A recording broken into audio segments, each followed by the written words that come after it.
Ya, perkenalkan saya Taufik Satrio, biasa dipanggil Tosa. Ya, ya, singkatan. Baik, langsung saja mungkin untuk pertanyaannya. Di yaumil akhir nanti kan ada yang namanya yaumil mizan, itu pertimbangan gitu kan.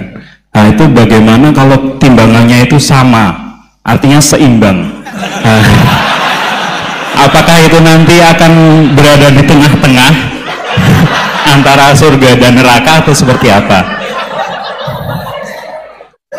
Kemudian yang kedua itu terkait dengan perbuatan buruk ke orang lain. Ketika kita berbuat buruk ke orang lain itu kan kita istilahnya zalim kepada orang lain. Tapi di lain sisi itu secara zahir kan seperti itu. Tapi di lain sisi di akhirat itu kan kalau secara pahala kita itu membantu orang lain mendapatkan pahala. Terima kasih Gus Bah untuk pencerahan yang luar biasa. Kita masih punya waktu 28 menit. Kalau Gus Bah berkenan, apakah ada yang ingin bertanya? Singkat, padat, sebutkan nama. Sana dulu ya. Ya. Tiga ya? Tiga aja ya? Satu. Sini dua. Satu lagi dari Ahwat. Ya Ibu ya. Ya. Silakan. Satu dari sana ya.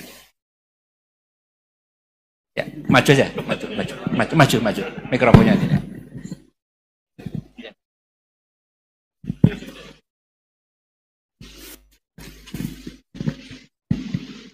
Bismillahirrahmanirrahim. Assalamualaikum warahmatullahi wabarakatuh. Perkenalkan Gus Baha, nama saya Boyi. Mungkin agak beda dengan pada umumnya. Saya bukan dari kalangan santri, tapi ketika mendengar ceramah Gus Baha pada awal-awal saya kuliah itu merasa kok kayak sebelumnya kenapa tidak masuk santri aja gitu. Karena ternyata toh yang diajarkan juga banyak dasar-dasarnya atau prinsip-prinsipnya yang sama dari jalur berpikir dan lain sebagainya. Yang ingin saya tanyakan di sini adalah ketika Gus Baha menyampaikan tentang diroyah, mungkin singkat saja Gus, apakah diroyah ini alat atau ilmu universal yang bisa digunakan ketika berdialog dengan orang-orang yang mengatakan itu kan kaidah kalian gitu, itu kan kaidahmu. Ada hal-hal yang memang tidak bisa dipersamakan atau tidak bisa digeneralisir. Ya mungkin seperti itu Gus. Dan juga yang terakhir, kalau boleh saya izin bersalaman boleh Gus. Kesempatan. Oke. Assalamualaikum warahmatullahi wabarakatuh.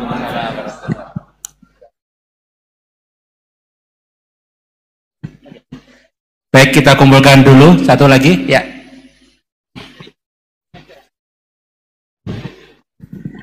Cek. Bismillahirrahmanirrahim. Assalamualaikum warahmatullahi wabarakatuh. Ya, perkenalkan saya Taufik Satrio, biasa dipanggil Tosa. Ya. Ya. Singkatan. Baik, langsung saja mungkin untuk pertanyaannya. Di yaumil akhir nanti kan ada yang namanya yaumil mizan, itu pertimbangan gitu kan. Nah, itu bagaimana kalau timbangannya itu sama, artinya seimbang? Nah, apakah itu nanti akan berada di tengah-tengah antara surga dan neraka atau seperti apa? Kemudian yang kedua itu terkait dengan perbuatan buruk ke orang lain. Ketika kita berbuat buruk ke orang lain itu kan kita istilahnya zalim kepada orang lain. Tapi di lain sisi itu secara zahir kan seperti itu. Tapi di lain sisi di akhirat itu kan kalau secara pahala kita itu membantu orang lain mendapatkan pahala.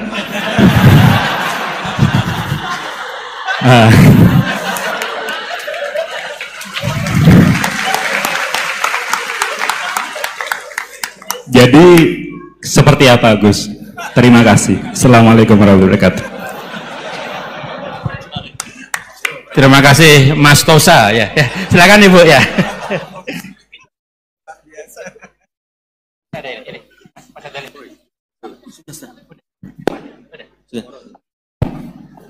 Assalamualaikum warahmatullahi wabarakatuh. Perkenalkan saya Nazula Hasanah. Mau bertanya, apakah perbedaan NU sama Muhammadiyah?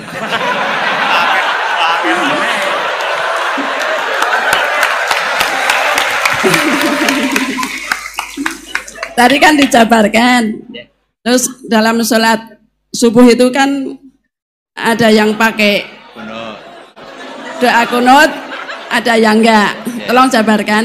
Wassalamualaikum warahmatullahi wabarakatuh. Waalaikumsalam. Baik Gus, ini ada 3 penanya. Mas Boy tadi terkait dengan diroya, apakah ini universal, termasuk untuk yang non muslim bahkan gitu kan. Kemudian yang kedua dari Mas Tosa, hisab yang seimbang Gus, kasusnya gimana ini. Yang kedua terkait dengan kalau berbuat buruk kan membuat pahala untuk yang bersangkutan itu, seperti orang puasa dikasih minum gitu kan ya. Ya. Terus kemudian Bu Hasanah, ini beda antara NU dan MU, kira-kira itu ya. Silakan saja. Ya.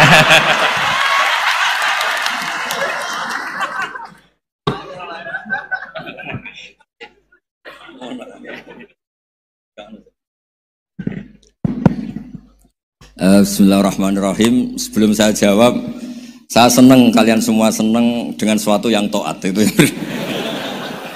Banyak orang untuk senang nunggu maksiat dulu. Mungkin melihat perempuan yang tidak mahram, melihat sesuatu yang maksiat. Jadi ini spesial. Majelis ilmu tapi apa? Senang. Ini sesuai rencana Tuhan lah. Seorang itu senang dengan taat, senang dengan ilmu. Ini luar biasa, no? Luar biasa. Tadi pertanyaannya kalau diroya. Jadi Islam itu agama untuk logika objektif. Jadi diroya itu ya global, universal. Misalnya saya beri contoh Tuhan yang satu. Itu dulu, saya ulang lagi, dulu itu ada imam namanya Imam Amudi. Itu pengajar matematika Mas Boy, pengajar matematika. Itu kan nggak lazim, tapi kiai kok pengajar apa? Singkat cerita, ini cerita keramat. Kalau kalian nggak paham ya keramat sendiri. Jangan nggak paham menentang. Singkat cerita, di antara keramat beliau itu Allah itu nyuruh para malaikat disuruh ngaji matematika sama dia. Ngaji tauhid, tapi disebut sama Allah ngaji matematika. Ternyata apa? Cara ngajarkan gini. Misalnya ngajarkan diterang gini. Titik. Angka 2, 3 sampai 1 miliar 1 triliun. Nisbatus naini ila ma la nihayatalah. Itu nisbatul fard asli. Angka itu entah 2, entah 3, entah 1 miliar, semuanya dibanding angka 1 itu namanya cabang. Tetap yang al aslu itu angka 1. Itu otak siapapun itu akan ekor dengan logika tadi, bukan kita Muslim. Semuanya akan tahu angka berapapun jumlahnya, tetap asal usulnya angka 1. Terus dia gambar, ya gambar apa saja, gambar masjid, apa gambar sapi atau gambar apa saja, dimulai 1 titik. Gambar ruwet maupun gak ruwet tetap saja dimulai 1 titik. Nuktotil wujud. Jika kalau zaman saya ngaji, Pak Rektor ngaji dulu diterangkan semua makna Quran ada di Fatihah, Fatihah ada di Bismillah ya, Bismillah itu ada di titiknya, titiknya bak. Nah kenapa ini hebatnya Quran? Kenapa dimulai dari 1 titik? Untuk maklumatkan semua alam raya ini dimulai dari 1 titik, yaitu wujud Allah. Logika seperti itu kan orang nggak terima gimana? Mbok gambar seruat apapun dimulai dari mana coba? 1 titik. Angka sebesar apapun dimulai angka apa? 1. Jadi diroyah itu ya universal gitu maksudnya. Ya gitu Mas Boy ya. Jadi diroyah itu universal. Ya soal ada yang belum dapat hidayat apa itu nomor 2, tapi logika yang dibangun Islam itu. Terus pertanyaan kedua apa? Draw tadi. Bisa. Kamu ingin draw? Ini kasus ini nggak pernah ngaji Quran itu. Di antara yang diterangkan Quran detail itu Ashabul A'raf apa? Ashabul A'raf, orang yang baiknya sama buruknya itu imbang. Itu sudah disediakan nanti di surga itu ada pagar. Kamu ingin di situ? Pagar pembatas apa? Pagar pembatas. Di surga enggak, neraka enggak. Jadi kejadian surga dan neraka itu gini tak terangin ya. Jadi Kira-kira gini, kan hisab itu hanya rubu'un nahar, sekitar 2 jam, 2 jam setengah selesai. Jadi satu dunia ini dihisab Allah, hanya Allah butuh waktu 2,5 jam. Rubu'un nahar. Kenapa gitu Pak Rektor? Karena semuanya datang ini sudah terindikasi dan itu sudah jelas. Misalnya orang yang soleh banget, wajahnya bersinar, bahkan semua tubuhnya bersinar. Yas'anuruhum baina aidihim. Yang pas-pasan, ya sinarnya pas-pasan. Sehingga nanti yang punya sinar cukup di kanan. Yang kelip-kelip agak ini yang rawan kesaruk ini yang gelap gulita langsung di kiri. Nah itu terus faduri babenahum bisuril lahubab. Terus Allah langsung bikin pagar. Nah yang rawan kesaruk pagarnya yang kelip-kelip tadi. Yang temangsang ini. Karena yang jelas hitam di kiri, yang jelas putih kanan. Yang abu-abu ini sama malaikat digaruk saja. Nah terus temangsang di Araf itu. Nah, terus setelah dipagar ini dia punya kegiatan. Kalau melihat neraka bilang Rabbana srif anna adzaba jahannam. Kalau melihat surga ya Allah, ma kuntu asqa khalqik. Saya ini hamba Engkau yang tidak paling sial dan Kau Maha Rahman. Tolong saya jangan dihadapkan ke neraka lagi. Karena itu menyiksa. Sabar wa ahraqaka. Ya ketika melihat neraka itu dia komentar, ya Allah, neraka ini begitu merusak wajah saya. Hawa panasnya itu sudah menghancurkan semua, baunya juga agak enak. Saya minta saya dihadapkan ke surga bersama Allah, tapi kamu tidak minta lagi kan? Tidak, saya hanya minta itu tok. Gitu. Nah ini saya pandu, kalau kamu ngalami tak pandu.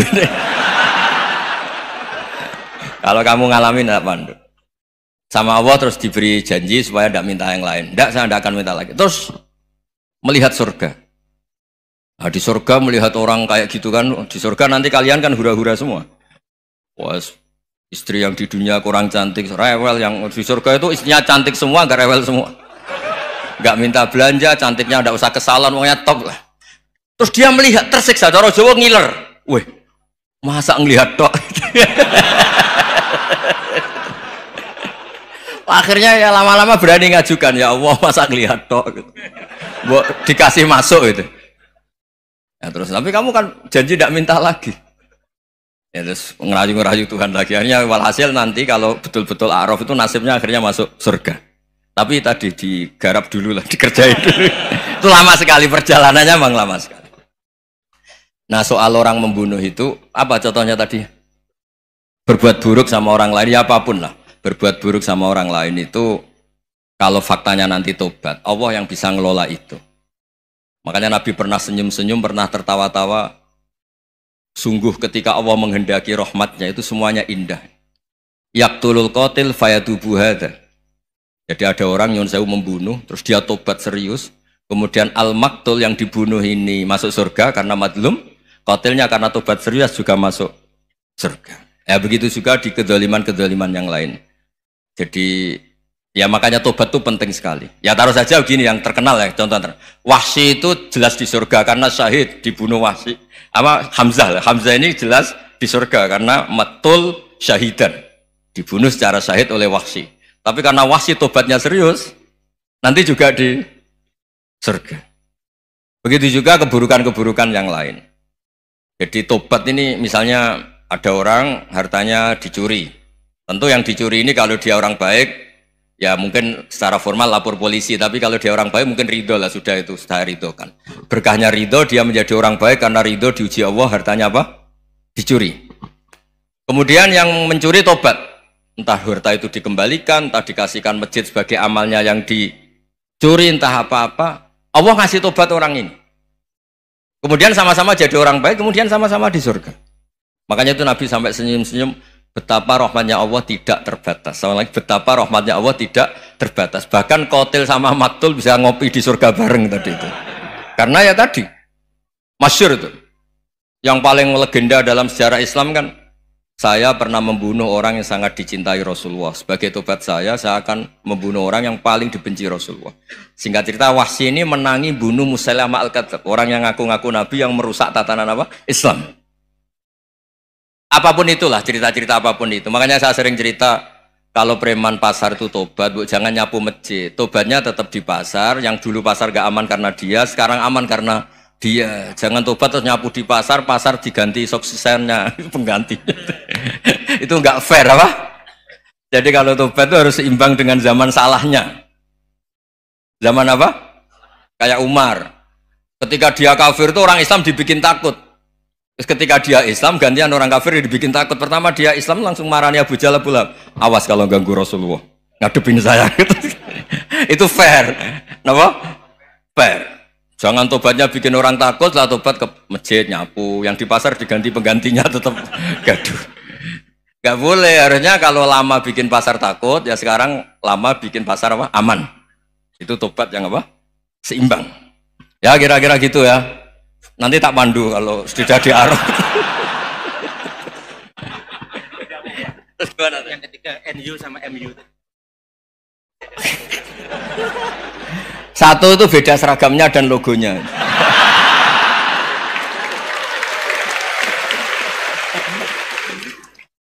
Kedua, nama ketua umumnya.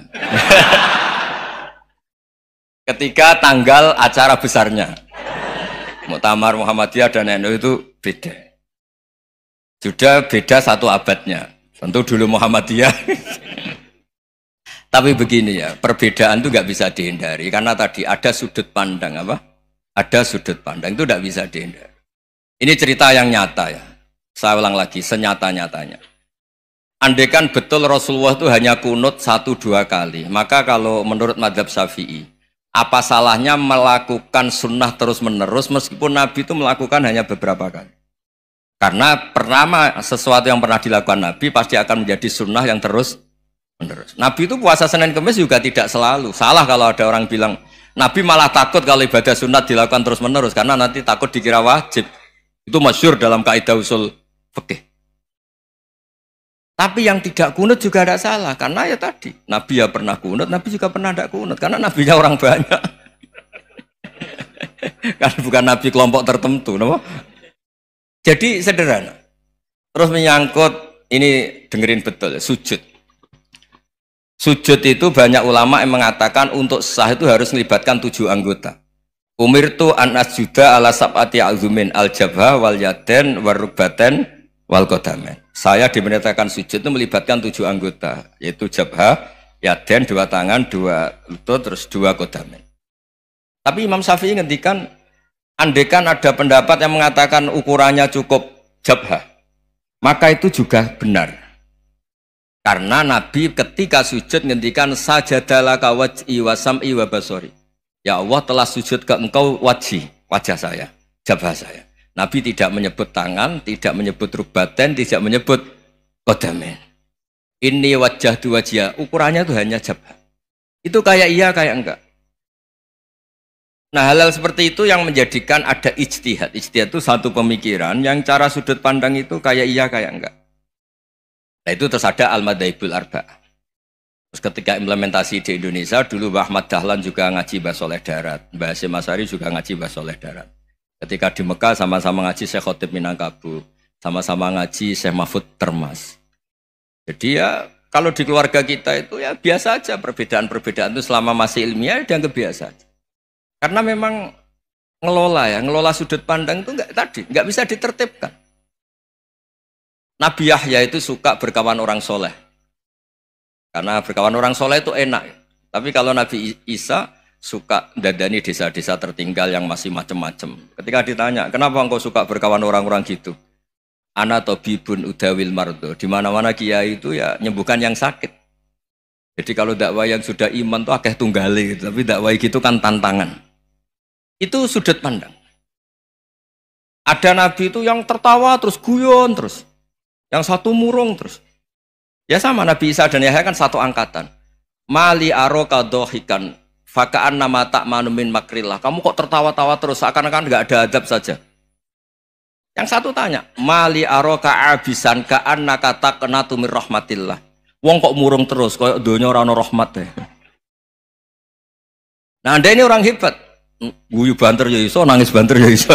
Nah itu sudah orang kombinasi itu. Isa ya mau, ya mau, Muhammadiyah ya gelem, NU ya gelem. Ya maksudnya sudah biasa aja. Karena tadi konstitusi NU yang mengatakan ibadah harus ikhlas karena Allah, Muhammadiyah juga sama, harus ikhlas karena ya sudah, kalau karena Allah sudah selesai kan. Yang menjadi masalah itu kan identitas untuk hadun nafsi, untuk diri sendiri. Kalau kita ikhlas, masalahnya apa? Coba masalahnya apa coba? Imam Syafi'i pernah di Masjid Abu Hanifah yang tidak kunut. Beliau enggak kunut. Ketika tanya, lima ada taroktal kunut, ikroman di hadal madhab. Saya menghormati madhab ini. Jadi ya biasa. Sebaliknya juga sama. Orang-orang Hanafi kalau Imam Syafi'i kunut, ya ikut kunut. Karena kalaupun Anda yakin itu tidak disyariatkan, kamu juga yakin itu tidak membatalkan apa? Sholat. Itu yang perlu dicatat. Kalau Anda tidak yakin sunat, kan tidak yakin kalau itu membatalkan sholat. Jadi sebetulnya kalau dianalisis secara keilmuan itu ya semuanya normal. Karena tadi Rasulullah itu al-Bahrul Muhit, Nabi itu lautan yang luas sekali. Orang akan mengambil air sesuai kapasitas masing-masing. Dan akan merasakan kualitas air juga sesuai kapasitas masing-masing. Orang yang sangat haus melihat air seteguk ini luar biasa. Tapi yang tidak haus mungkin melihat itu biasa-biasa saja. Jadi makanya saya mohonlah, sudahlah itu biasa saja, apalagi secara sanad ya sama, secara tradisi sama. Ya soal perbedaan tidak harus dengan NU, antara Muhammadiyah juga biasa beda. Mungkin di UI antar rektorat juga beda-beda. Yang satu suka dekat rektor, yang satu suka enggak. Monggo asal itu niatnya ikhlas. Terakhir saya beri cerita, ada sahabat ditanya, "Sifli wajah Rasulillah." Coba tolong saya ceritakan wajahnya Nabi kayak apa. Sahabat tuh nangis senangis-nangisnya. Kenapa engkau menangis? Saya itu tidak pernah melihat wajah Rasulullah SAW. Loh kenapa? Engkau kan sahabat. Sungkan. Sebagai bentuk penghormatan saya tidak berani melihat wajahnya. Sebagai bentuk penghormatan pada waktu Nabi, saya tidak berani sowan. Nabi di dalam punya keluarga, punya istri, punya cucu. Kalau saya sowan tuh ganggu. Ya masuk akal. Bentuk hormat itu tidak ganggu kan. Tapi ada orang-orang yang bentuk hormat, bentuk sayang itu sering datang ke majelis Nabi. Sama-sama masuk akal, bisa didebat gimana? Sama-sama masuk akal. Ya sudah, itu ijtihad, maksudnya itu ijtihad, itu sudah sama-sama masuk akal. Abul Hasan Asyadili itu kalau kemana-mana pakai mobil mewah, pakai baju mewah. Ketika ditanya, Anda ini ulama kok pakaiannya mewah, mobilnya mewah? Ben wong ra kepikiran nyangoni ya. Nah, tapi nak kowe tawaduk melas, terus dibalik numbalmu sakit. Ngonang ra iso mulai ya ini. Ya tapi misalnya semua gitu mesti ada yang salah paham, itu keangkuhan. Tapi kalau semuanya kelihatan gembel, nanti orang trauma jadi kiai. Takut kayak itu.